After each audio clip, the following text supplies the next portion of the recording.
right, we're back. Welcome back to Footnotes to Endnotes. This is your communist radio hour, communizer radio hour. My name is Uriah, aka the inverted form, and I am joined as ever by Mr. Owen Gilbride. Owen, how are you doing? I'm doing great today. It's a sunny day. It's not as warm out as it looks. It looks like really spring weather out, but I think it's like only like 6 degrees.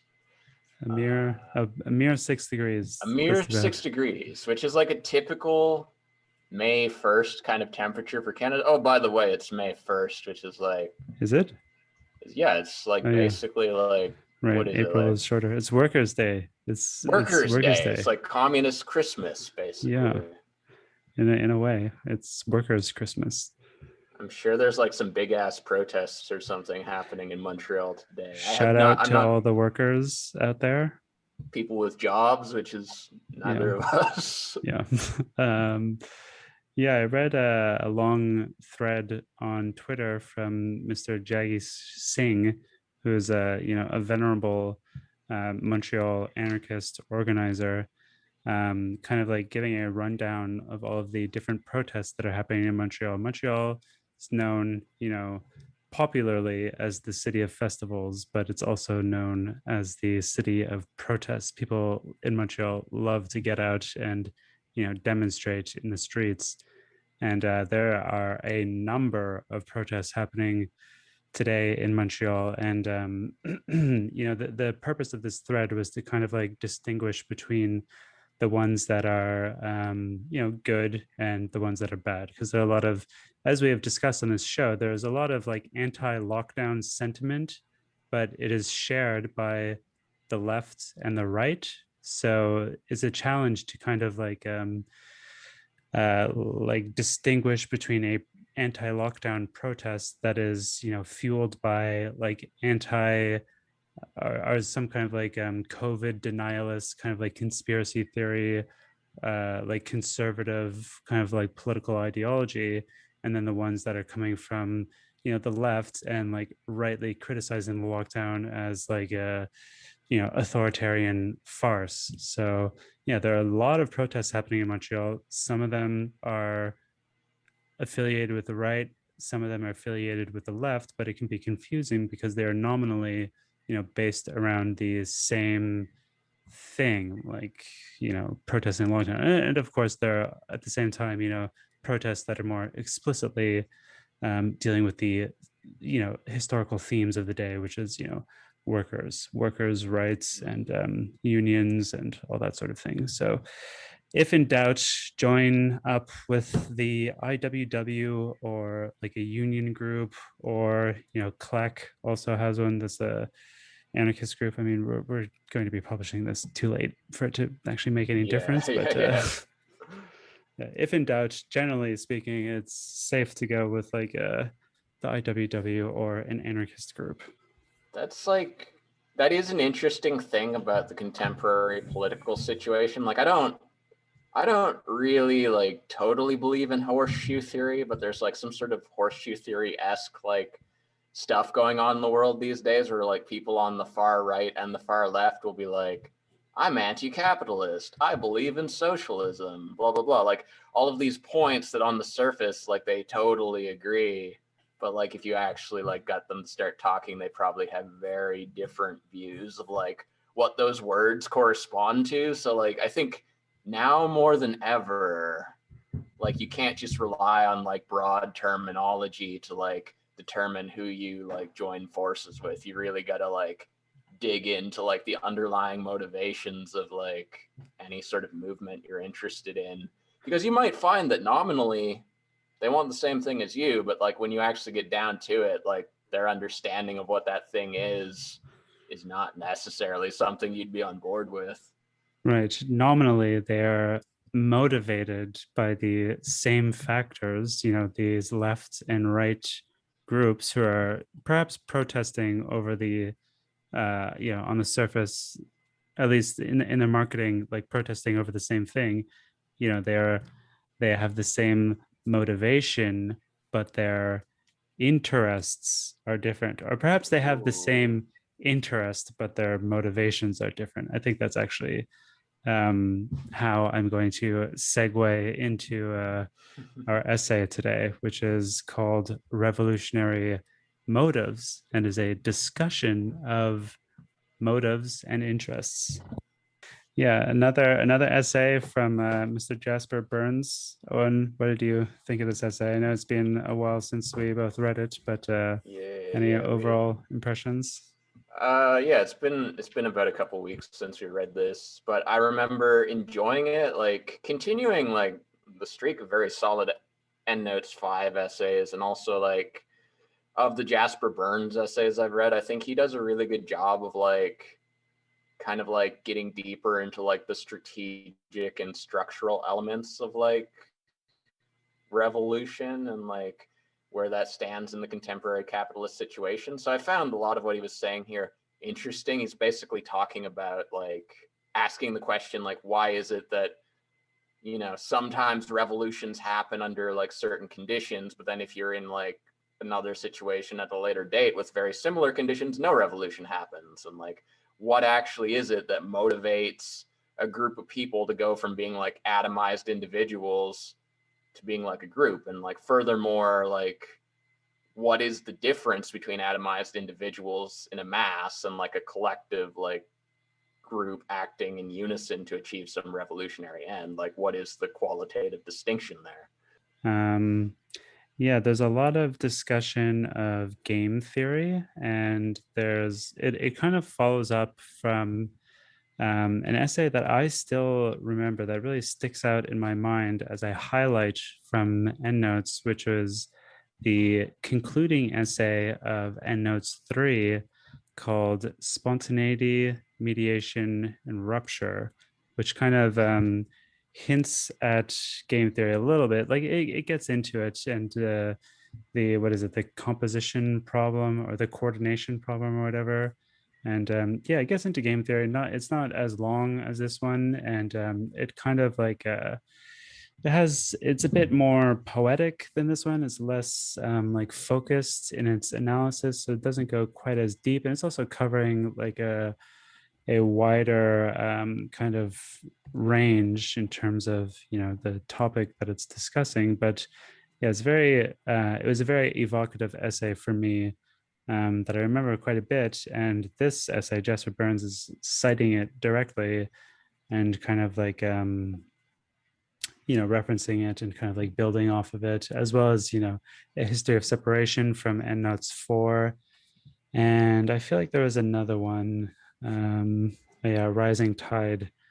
Yeah, so he's really like in conversation with Endnotes as they have existed up to now, and it's kind of like developing like a strategic kind of analysis of communism and revolutionary practice. And yeah, so as he said, this one is kind of like discussing um, or like trying to focus on how revolutions come to be, and what motivates the players involved.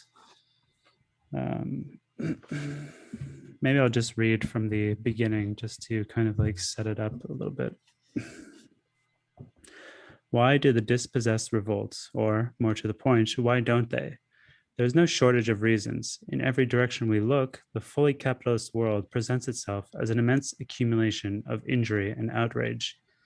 And yet, on their own, these reasons rarely suffice as explanation. What is unbearable to one group of proletarians is bearable to another. What produces a rebellion on one occasion or in one place fails to elicit any response on another. We might be tempted to approach the problem from the other side and list all the reasons not to revolt, chief among them the enormous repressive power of the state. Most revolts end in failure, even if we define success in the most modest terms. And failure means, let's be clear, not only wasted effort, but injury, death, imprisonment. Except in situations where survival is truly at stake, there is always good reason to keep one's head down, to stagger on under the nightmare weight of history. But fear explains both too much and too little, since many do revolt in situations when the odds are not particularly good and the risks great. At a first pass, we are confronted by an insufficient positive explanation, reasons for, and an insufficient negative one, reasons against. Moreover, as nearly all commentators have noticed, since the odds of success for our revolts are not determined by the force of the enemy alone, but by the number of those who participate, there is something circular and self-fulfilling about whatever judgments participants make about the risks. Bad odds can be transformed into good ones if, by misapprehending the situation or ignoring the risks, some small group decides to go ahead anyway, creating felicitous conditions for everyone else. A leap into the void can make the ground appear, just as a refusal to leap can turn solid ground to thinnest air. Yeah, so we can see in that little quote there that the kind of like the theme of the essay, like how are you going to answer that question of like how what motivates people um to revolt when there's so many reasons not to, and why the reasons to do so are not, like, on the face of it, very compelling. Like what kind of like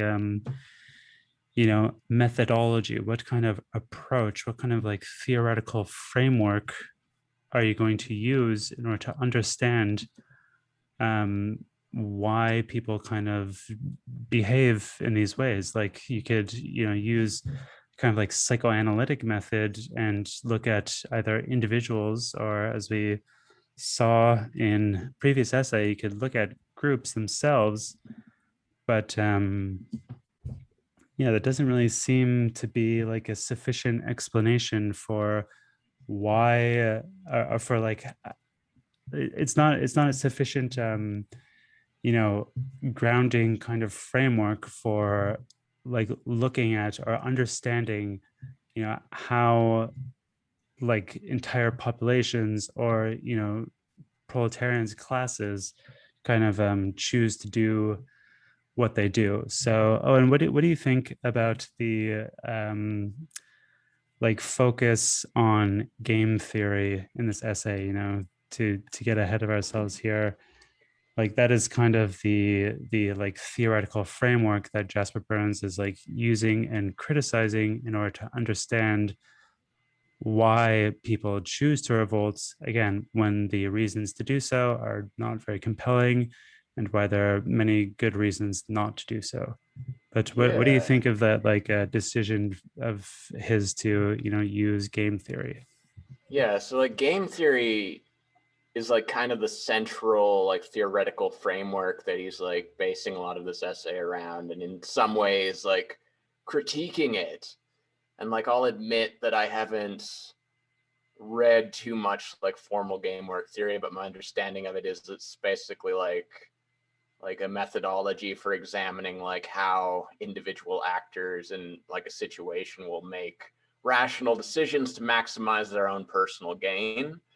And that if you view like modern capitalist society in these terms, like it seems very unlikely that a revolution would ever occur, even if like every individual in the society wanted that revolution to happen or wanted some sort of major change to happen. Because if you think of like the isolated atomized individual living in like a capitalist society, they have to procure their daily means of survival. This is like a constant, ever renewing like need, and it's like one of the primary needs. You need food, you need shelter, you pretty much need like certain emotional like stability. You probably need like friendship and like people to like communicate with you, and most people want like interpersonal relationships and things like that. And in order to get those things within capitalism, you kind of need to play by the rules. You need to jump through hoops. You need to like earn a living. You need to follow the laws of capitalist society. You need to continue creating capitalism basically, even if you don't like it. You're motivated to continue acting it out. And this is the case for every individual. So there's two concepts that he has: motivations and interests. And I forget which one corresponds to which. We were talking about this before we started recording. But I believe motives corresponds to like, this like awareness of needing to procure basic survival needs within the logic of the system you inhabit. And your interests are things that you contemplate, that you really want, but like don't necessarily correspond to procuring those survival needs. So your interests might be your interest in like changing the social order you inhabit. It's something that you're thinking about as you're going through your day, like doing all of the things you need to do in order to survive. All the while, you might be thinking and contemplating about how you could change this, how you could change your own life, or how you could change the society you inhabit. And these are your interests. And it's something that you want to work towards, but you don't necessarily like have the option in the moment. And the way that a revolution can happen is when enough individuals recognize that they all hold like similar interests. They all have this like inner desire that they want, it's change they want to make in society, that individually none of them would be able to bring about. Because like, if you're just an individual acting out, like it's unlikely that you're going to make some sort of like meaningful change that's going to change everything. Like even if you make like a great work of art or something that inspires people, it's unlikely to just topple the entire social order that you inhabit. In order to bring about a revolution, you would need like a whole bunch of individuals coming together and acting upon those interests as like, a unit, like as a mass of people. So how this applies to game theory is that game theory basically takes the perspective of like those basic survival motives. It's like the rational actor within like a fixed system, a system that doesn't really change, that's sort of atemporal, ahistorical, that just presents like a certain logical working order. It says, all right, this is the game, this is how you play it, these are the rules, this is what you want, how do you get it? And the rational actor within capitalism is always just going to continue playing out that relationship, the capitalist wage relationship. And revolution is something that basically acts outside of game theory. It's something that's not necessarily within the rational logic of game theory. It corresponds to like a deeper, intuitive, perhaps emotional understanding or a view of like a potential game that you could be playing that's kind of radically exterior to the one that you're currently playing. So that's just a few Yeah, introductory thoughts on game right. theory as far as it applies here. I'm not totally sure if we would want to say that like revolution doesn't apply to game theory, or that it's like completely irrational or something. I think that like it's just like a difference of like game theoretical paradigms. Like if you it is possible to simply like change the terms of a given paradigm, a given game, which is like, again, like as you said, like a system with like certain fixed options that you can do. And then the idea of game theory is to like calculate the outcomes of those options, and like calculate like the different moves that agents can make, and then like basically just play it all out, like see what's going to happen in a given situation. Like you take like something like a game of chess, like you can't really calculate. I guess there are like presumably infinite amount of moves that you can make, but you take a game of chess that is like already underway, and you can kind of like predict using I guess like certain algorithms. I guess it would require a lot of like computing power or something, but you can basically predict like what people are going to do based on like the options that are available to them, and then kind of like make certain predictions about how the game is going to um, play itself out and what the outcome will be. um, but yeah, I'm just not sure that we would want to say that like a communist revolution is kind of like outside of that. I think it's simply a matter of being trapped within a certain type of logic, like capitalist logic. So we're all trapped in this like self-reproducing machine, and we can't really step outside of it because we rely upon it in order to reproduce ourselves from one day to the next. But yeah, it would require like a sudden rupture from this cycle. You could say a communizing rupture, some kind of like a communizing measure, some kind of moment of communization, some uh, you know immediacy of social relations or whatever. You basically, like, ultimately you have to disrupt the cycle, and then you are within like a different type of logic that is not atomistic, that doesn't pit individuals against each other in this like competitive mode of playing the game, but instead you have a game where everybody's interest is shared, and there are still like many options available for individual agents, but yeah, I guess it's like less competitive. So I just think that it's a different type of logic, it's a different type of game than capitalism. So I mean, maybe it is fair to say that it wouldn't be like game theory doesn't apply to communism because there's no competition, and games kind of like suggests some form of competition. I don't Yeah, know. well, I mean, like, I think there's two ways of looking at this. Like, you could look at it within the perspective of game theory. Like, game theory is like kind of a model for understanding reality.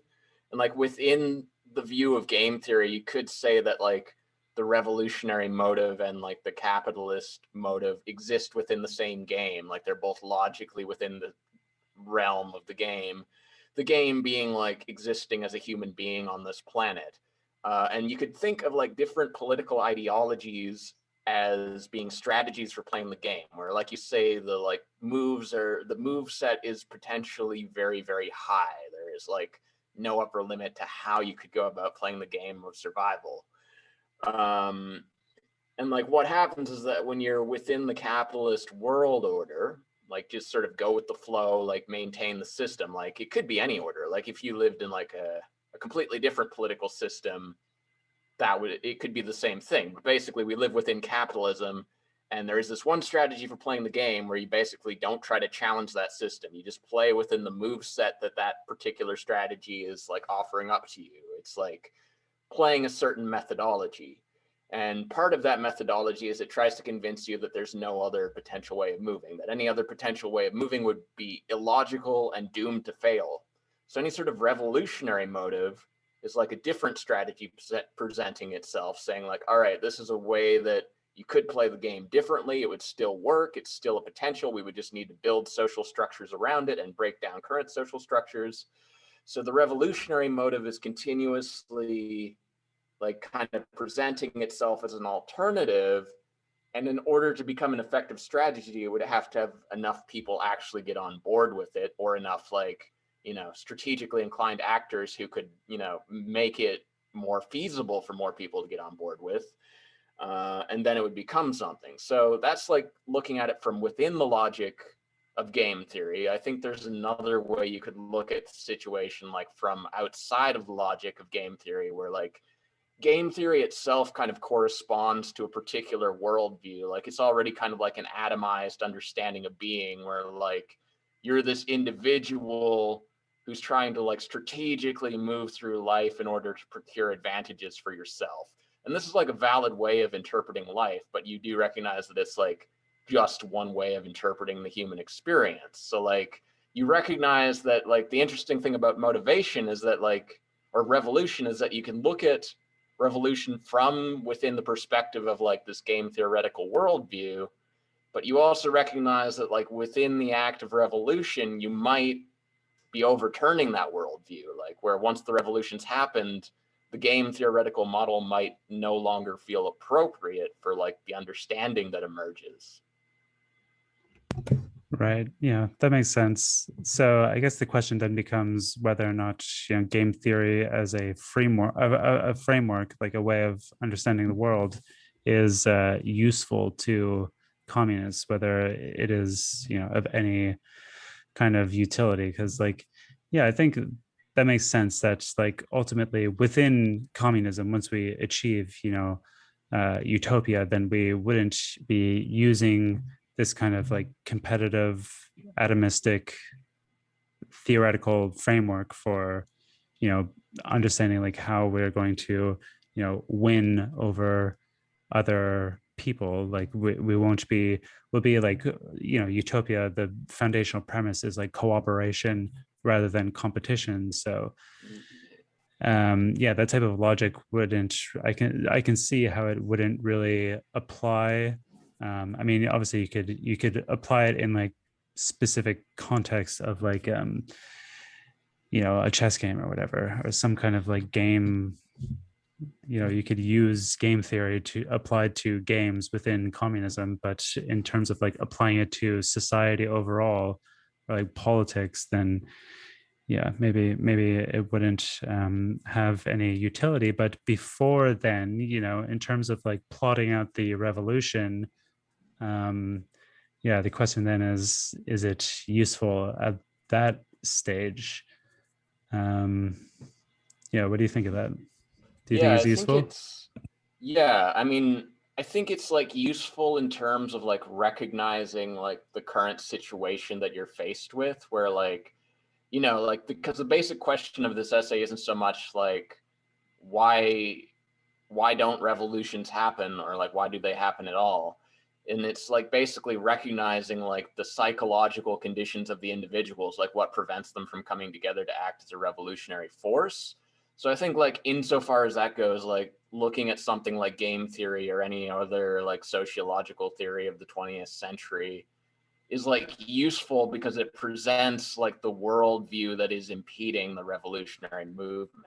Like the game theory perspective is basically how all of the individual actors are seeing things. It's like, oh, of course they're not going to engage in a revolution because like the pattern that they're continuously acting out with the world around them is this like rational self-interest pattern.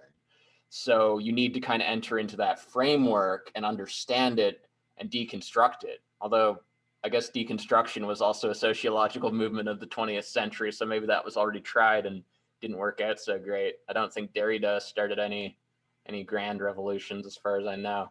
I will just as an aside say that I did like a definition of communism in this essay. I forget if it's something that Jasper Bernes put forward himself or if he was quoting someone, but he says that basically a communist society would be like the elimination of the distinction between like individual self-interest and collective interest. So it'd be like a way of organizing society in which you acting on like your own rational motives even like would also benefit the whole. So like something like game theory could still apply. Like you could still feel as though you personally were acting in the exact same way of trying to like get your like egotistical selfish interests, but it wouldn't be a bad thing because you'd also be helping society. Whereas within capitalism, this sort of competition creates like a disparity where like certain individuals who have certain advantages are able to like create very favorable conditions for themselves to continue procuring advantages and make it very difficult for anyone else to do so. Yeah, in such a case, I'm not, I don't know, because I feel like game theory is kind of premised to some extent on some level of competition um, between actors. But if the individual's interest is equivalent to that of the collective interest, then there's no competition there, is there? Like every individual would be cooperating necessarily with every other individual insofar as they are part of the collective, even if they are pursuing their egotistical self-interests. So yeah, I don't know if we could say that Well, there's competition and the same kind of logic would that's apply. a that is a difficult one. I've actually had this conversation with like some younger communists who are like can be kind of idealistic in their thinking, like where they're kind of like, okay, once we overthrow capitalism, it'll just be like this golden age where everyone's just like really nice to each other and like wants to work together. And like there's part of me that like feels that the sort of competitive instinct like is much deeper than capitalism, because I think there's like a certain tendency amongst like some anti-capitalists to kind of attribute like all like negative human behavior patterns to capitalism. And like I do think that like competition maybe speaks to something more fundamental. So like that is something I think about. Like I don't really have a good answer for it, but like I do feel that like this competitive instinct and like maybe even other things like the will to dominate and like, you know, like certain warlike tendencies would still continue manifesting in different forms under like a socialist or communist world order. Like it wouldn't look exactly like it does within capitalism, but I think it would still be something that comes up and would need to be addressed in some fashion. Yeah, I guess like the distinction there would be competition between individuals, and then or even like groups really, but that need not necessarily mean like some kind of like social competition or some kind of like social economic order that is premised upon competition. So you could still have competition within groups or even within like whatever type of firm would exist within communism, like one like you know co-op like restaurant could compete with the other one across the Yeah. street or whatever. um and there would still be some form of competition there, but it's like a competition that is based on you know that arises out of like some kind of like individual psychological will to power or whatever, rather than like an economic need, because they would not be competing in order to you know continue to exist as a business and still be able to sustain themselves and reproduce themselves from one day to another, to prevent going out of business. But they would competing purely out of the love of the game, and Yeah. purely out of the desire to get better and like prove themselves to be the best. Yeah. And I think like, you know, like that kind of competition can be like done like in a sort of a healthy manner. Like say, you know, if you had like you still have like restaurants after like the fall of capitalism, but they work according to some different kind of logic. They might still be competing for like the prestige of being like the restaurant that the most people like the one that's seen as being like, you know, you might want to be seen as like the best chef, like the most skilled chef in the world. And like that's a natural kind of competition. I think that can drive people to like push themselves, and this is something that's usually credited to capitalism, that like, oh yeah, it drives people to like excel, to like really like become the master of their domain. I think you could maintain that kind of competition, like the sort of competition that like I think like you want to like get rid of is like this weird sort of like economic domination where like you can create this kind of like compounding snowball situation where as soon as you've like gained enough capital, you can use that to gain further capital and kind of cement this like intergenerational position of like power over everyone else. Like the certain system, the system that we have currently basically allows for this like formation of like a very rigid strata of like controlling forces that don't necessarily like demonstrate any like actual like merit for their position. They just kind of like cemented like control within society thanks to an accumulation of capital. Yeah, absolutely. There's no like good reason that Jeff Bezos is like supreme overlord of like human civilization. Yeah, Like there's no, it yeah, was exactly. purely luck of the draw, like and perhaps some like business wiliness, but like anybody else could have done that. Like it doesn't like say anything about his like particular excellence or anything like that. Yeah, that's like, I mean, that's a big problem with capitalism where it's like, in some ways, like it's like worse than like previous authoritarian or monarchical social orders. And I should say right away that I'm not advocating for monarchy, but like at least in like past social orders where like whoever had power was probably like, you know, demonstrating like something like you know, like they had a certain aura. Like the person who was like the king was like, oh yeah, that guy's like the king. He's got like a boss energy. But like within capitalism, the people who have power usually get that power just because like they're good at wheeling and dealing. They have like, oh, I'm sorry, that's terrible. They have like business skills. They have kind of like Machiavellian like political manipulation skills. Like someone can gain political power just by like knowing how to manipulate the masses, and like companies gain power by making like really compelling advertising, and it doesn't necessarily even correspond to like some sort of like primordial like leadership quality, like, you know, like strength of character or something that like maybe like a king would have had. It's just kind of like purely just like manipulation of like the current like economic system. Yeah, no respect to all the CEOs out there. You don't deserve it. I mean, like this is already in Marxism in the concept of like the character mask. Both workers and bosses are really just like occupying like a social role that if that particular individual were not there, then somebody else would be. So like the particular individual doesn't matter, which is why we should not like focus so much on individuals, like on vilifying. I mean, we can vilify CEOs who are particularly evil, but ultimately they're really like any other CEO would be doing like the same thing in some kind of like fundamental level. Um, but yeah, I want to return to something that you're talking about that I thought was pretty interesting, was this idea of I asked whether game theory is like useful to communists if it is ultimately something that we're going to kind of like leave behind in some sense, then what is its utility to people working towards a communist revolution?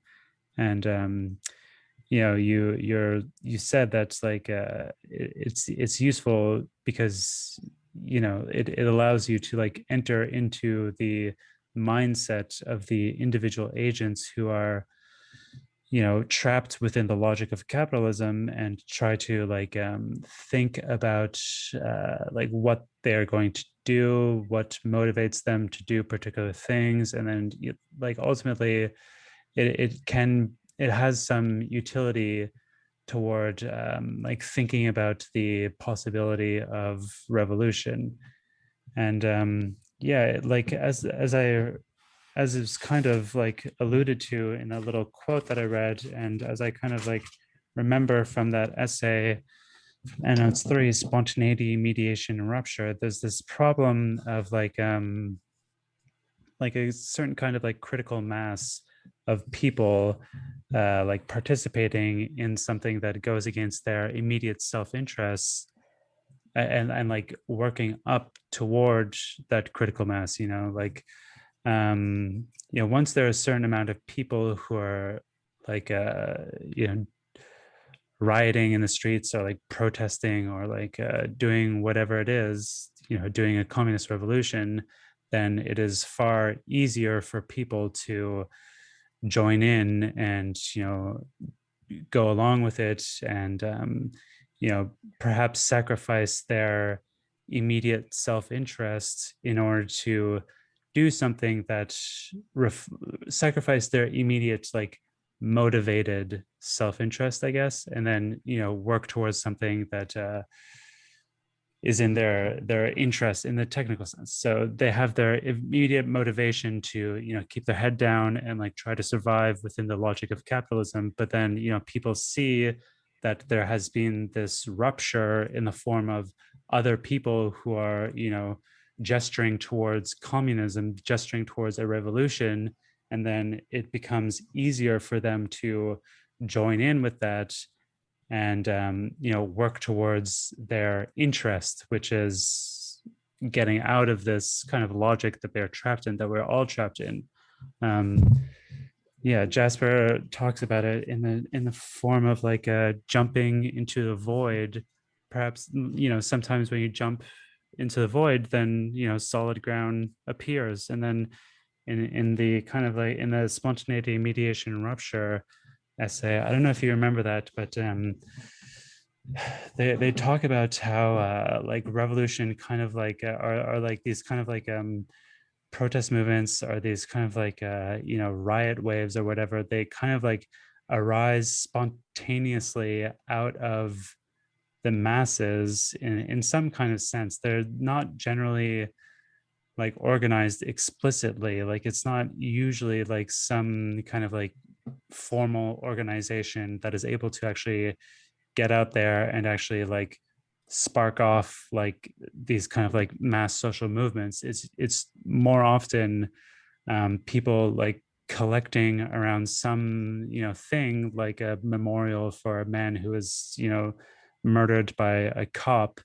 And then there's some kind of like absolutely contingent chain of events that like sets people off, and then you get like a critical mass of people who are participating in this more dramatic gesture. And then obviously, as I said, like more and more people can join in on that. But it's like pretty interesting dynamic, and it seems like, I don't know, like it's very hard to like quantify it, or like try to like, I don't know, like trigger it explicitly, or like control it in some way. Like it's still kind of like leaving it up to chance, basically. And like I just wonder how we could possibly um you know like organize it, or like have any kind, as individuals who are working towards that, have any kind of like impact on it. If it all comes down to like this kind of like contingent spontaneous eruption of like mass energy, and then like people participating in this kind of like revolutionary bull rush, then like how can we, as and what is really the point of us as individuals working towards something? You know what I mean? Yeah. Well, it is like an interesting and perhaps difficult thing to like fully consider, because like you're simultaneously looking at it within the context of like the rational logic of game theory, but you're also like considering this event, this like rupture that kind of breaks away from at least like the pattern that you're familiar with, that will be framed as like an illogical turn. So I think like if like going with the flow and like engaging in revolutionary behavior are like strategies within like the greater scope of game theory, each individual would have their own personal strategy for like how they determine which one of those like bigger strategies to go along with. For certain individuals who are just like of a revolutionary bent, they're always going to be trying to bring about the revolution. Like they're the adventurist, or like the militant, or like the intellectual who's interested in like making a theory to like encourage people to join the revolution, and they're going to be like working on that no matter what. But they're like a relative minority of the population. For most people, strategically, like they see the option of revolution as being like unlikely to work. Like under like normal operating conditions, they'll be like, well, yeah, it could work, but the odds are really low.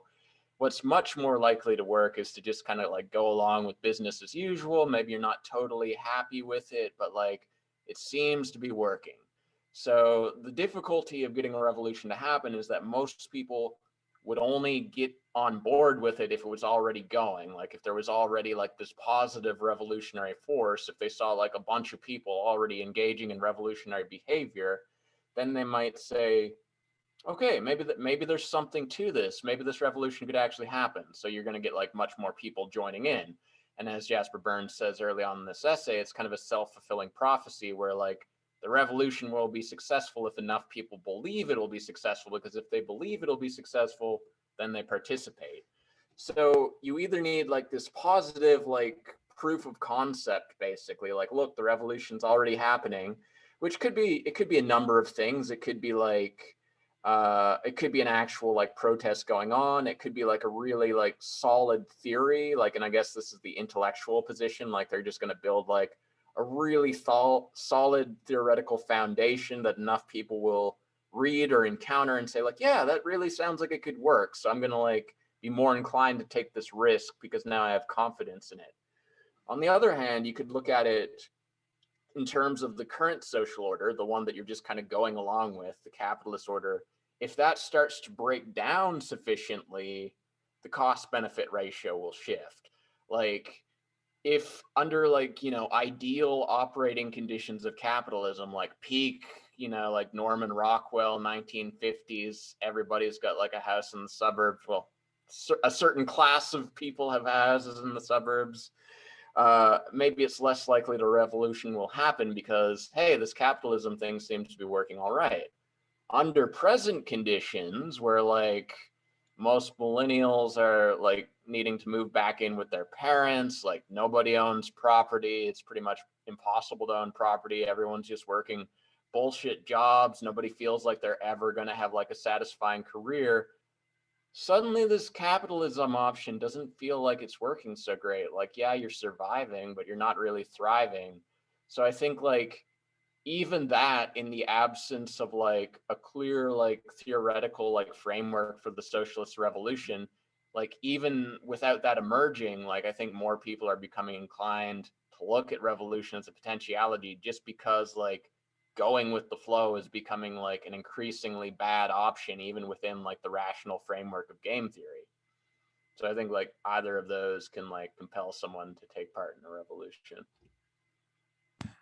Right. Yeah.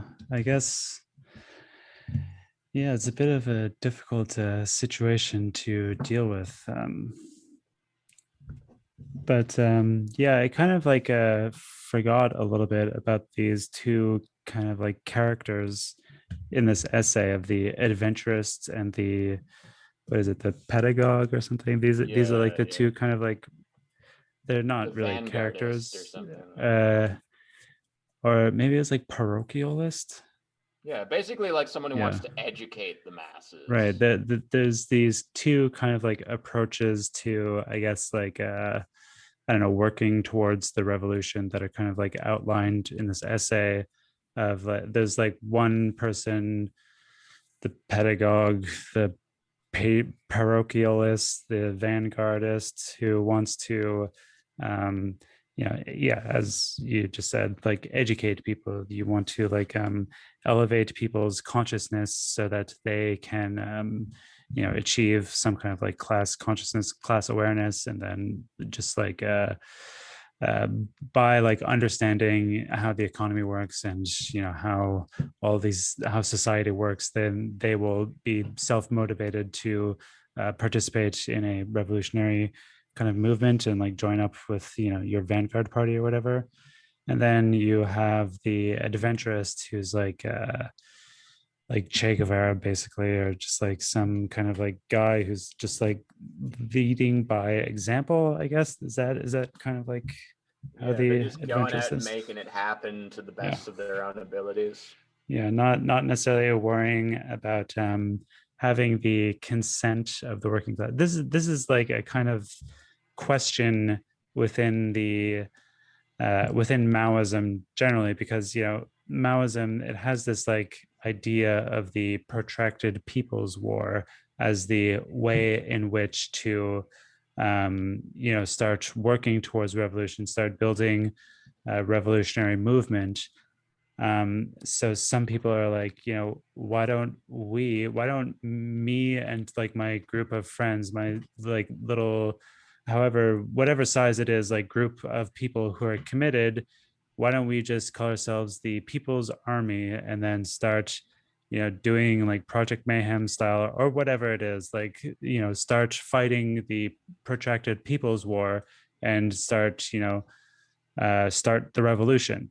And the idea within Maoism is that you kind of like need the consent of the working class.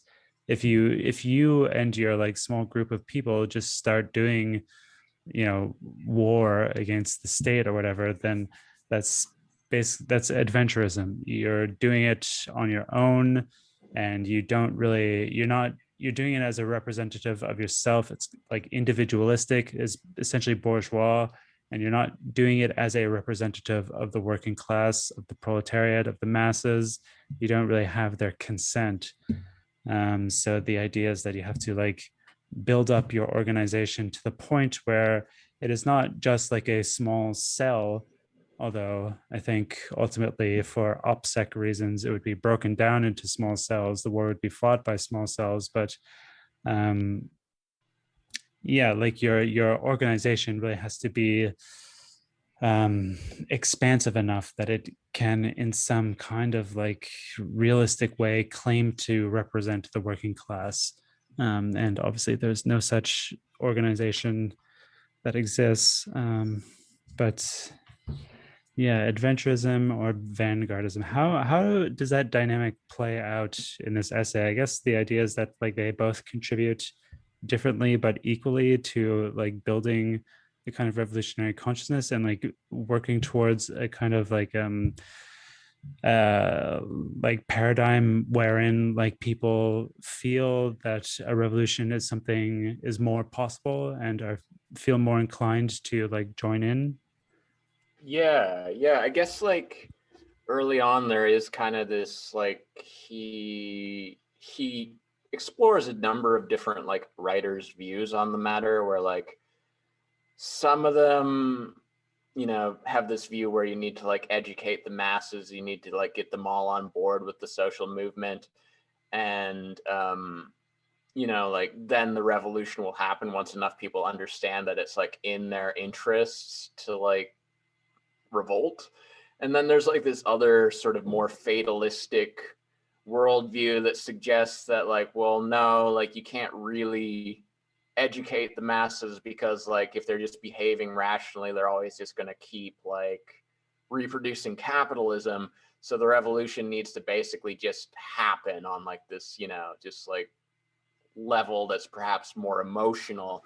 And maybe this is like the adventurous perspective, where like they're just like, you know what, I'm just going to go out and make it happen, and like when people see me making it happen, they'll be like emboldened to like help me make it happen. It'll be like the spark that lights the fire. So it's like these two different perspectives. I will say that like on a certain level, like I think like the difference isn't that huge. I mean, like obviously, like there is like a different like methodology at play, but I think like the fundamental motivation isn't that different, because like in both cases, like your intention as a revolutionary is to like get people on board with the idea of revolution. It's just that like in the case of education, it's like you're educating people with the intention to like get them to agree with you. You're not just like presenting them information and saying like, yeah, do whatever you want with it, like I don't care. Like you have a very clearly like felt like desire to like change that person's worldview to like correspond to yours. So like I think in both situations there's this aspect of like kind of like forcing the situation. Like it's like it's something that you've got to acknowledge, because I think like within capitalism, like it's this rational logic, like, oh, you just want to present information to people, but like you're just letting them do whatever you want with it. And the revolutionary mindset is like something different than that. It's saying like, no, I actually have this vision, or my group has this vision of like how we want the world to be, and we know in order to make it happen, like we got to like make stuff change, so we're going to do that. And that's more like explicitly like outlined in the adventurous position, where you're actually like going out blowing up bridges, robbing banks, or whatever adventurous do. But it's like not that different with education, because you're like putting that information out there with the intention of getting people to agree with you. Like you're still like kind of trying to break down structures. It's just that they're intellectual structures, not material ones. Right. And generally speaking, the educationalists don't simply like lead reading groups or whatever. They like propagandize for like a specific political program, and they're like that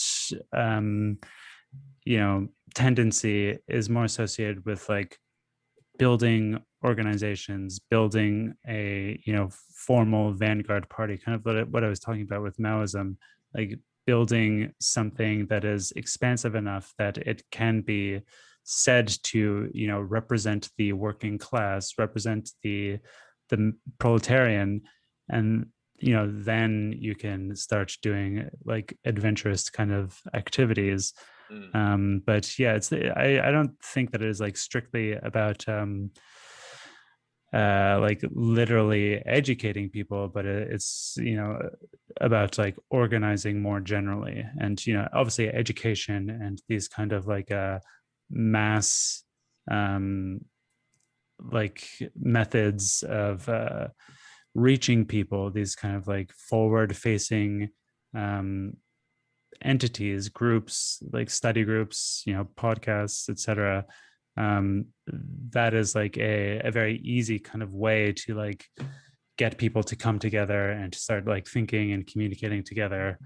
And then like if you're an adventurous, then you're either acting individually, or you already have like your little grouplet, and you're not really concerned, again, for OPSEC reasons, you're not really concerned with like expanding significantly or whatever.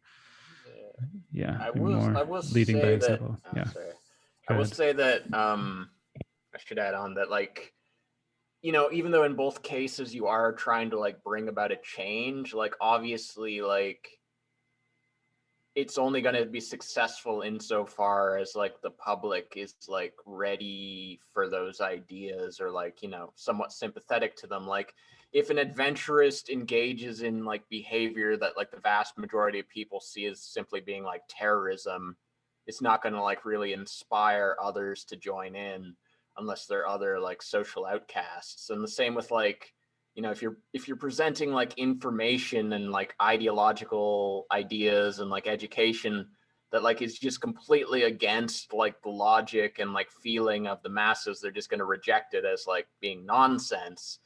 It has to be something where like they're at least like somewhat open to the idea. So it's like in both cases it's a shift that you're trying to make happen, but like people need to already be like somewhat sympathetic to a certain degree. You need to already be kind of voicing the intuitive understandings of the masses. Like you can't just be like projecting like something completely nonsensical from outer space onto them. Yeah, totally. I guess that is why like Che Guevara's little Focalismo cells and his little like guerrilla war was able to actually achieve something, is because he was very connected to the people that he was fighting for, and he was able to like in some kind of meaningful way represent their interests, and like his methods weren't like totally disproportionate to what those people were prepared for. um, what do you think an adventurous would look like today?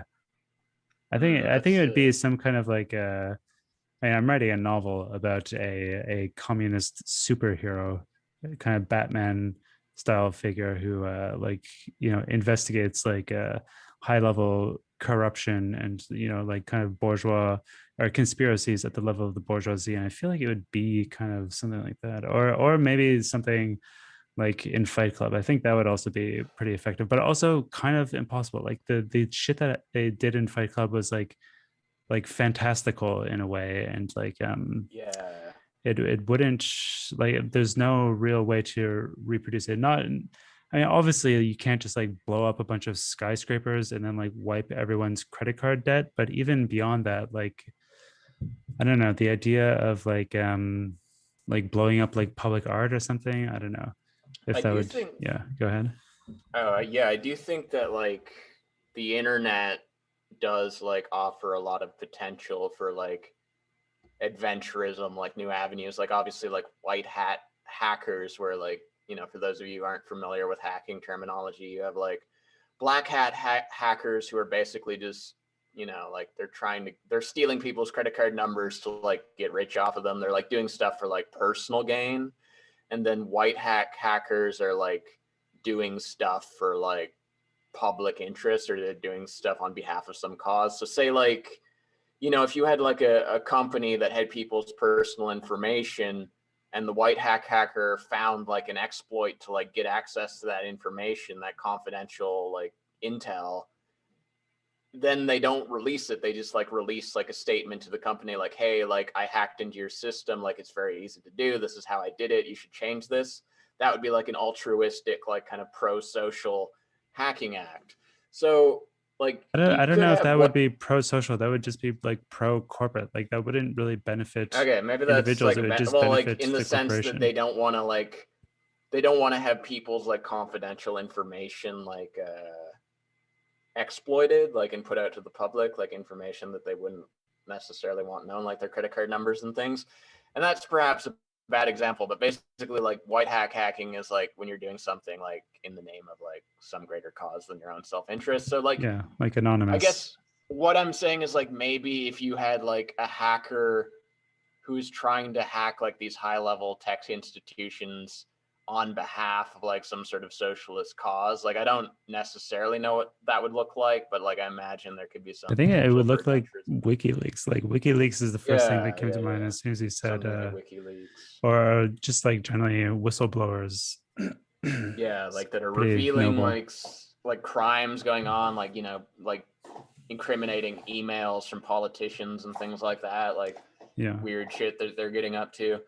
Also like memes, I think to a degree, like like they're I guess like memes kind of straddle the line where like they can be like educational, but at the same time they're a bit more like just I guess memes are the modern propaganda where like anyone can create one, and if it's emotionally resonant, it'll just kind of take off. So like I think that's like an interesting new avenue that now that I say it, I don't really know which it corresponds to more. Like it is kind of like educational, it's kind of like propaganda, but it also is like this very like direct personal act that you're engaging in order to bring about some kind of change.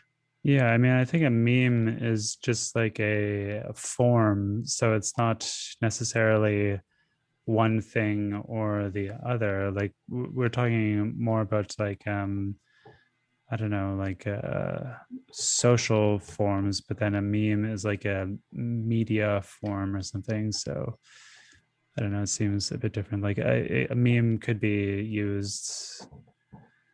I don't know. I think yeah, I am not so inclined to like think heavily about memes, but yeah, whatever. Um, Most famous adventurers are the Red Army faction. Rest in peace. Do you know about them? I only know about them because I mentioned that I didn't know about them on another podcast, and you were surprised. Oh, we've talked about So, the RAF before, and you yeah. don't know about them. That is actually quite disappointing. So You got, disappointed. yeah, you gotta educate yourself. Educate yourself, man. It's a cool story. Bunch of Germans who robbed banks and shit. Ah, Anyway, Stalin was robbing yeah, banks and shit, right? Like was he? back in the day. This is what I've heard. So Maybe was robbing Mao. banks. Oh shit! I shouldn't be advocating for robbing banks. I'd probably take us off YouTube. I mean, Don't yeah, rob banks. no. Capitalism's good. Capitalism is really good. I love Definitely don't capitalism. rob a bank. I Don't go out and rob a bank love after Google. listening to I this. love Googling things. Yeah, I mean their logo is like don't be evil. So like right off the bat, you can trust them Yeah, because like they know what evil is and they're not doing it. totally. Okay, so that's it. Thanks for listening. Um, if you liked the episode and you want more, then go support us on Patreon, patreon.com/ the inverted form. You can get access to our Discord where we now have 2 reading groups going, one Oh, based one, around but two. fiction and the other that will be starting up on May 7th is more for philosophy and nonfiction. Probably going to be reading Hegel's introductory lectures on aesthetics just as a kind of warm up. But yeah, if you want to participate, if you want to join in on the conversation, then you can go to patreon.com/the inverted form and support us at any level, $3, $5, or $10 a month, and you'll get access to the Discord. Or alternatively, if you don't have any money, then you can just send me a DM and I'll send you the link. But yeah, you can also follow me on Twitter at the inverted form. Owen, do you have anything to plug? Not at the moment. I should have a new album out at the end of the month, which you'll be able to find on my website, World 3. gamework.tk, my extremely intermittently updated web presence. But other than that, I got nothing to plug today. So I hope all of you out there in listener land have a good rest of your week. And Yes, see you next enjoy time. your weekend. Yeah, see you next time. Bye.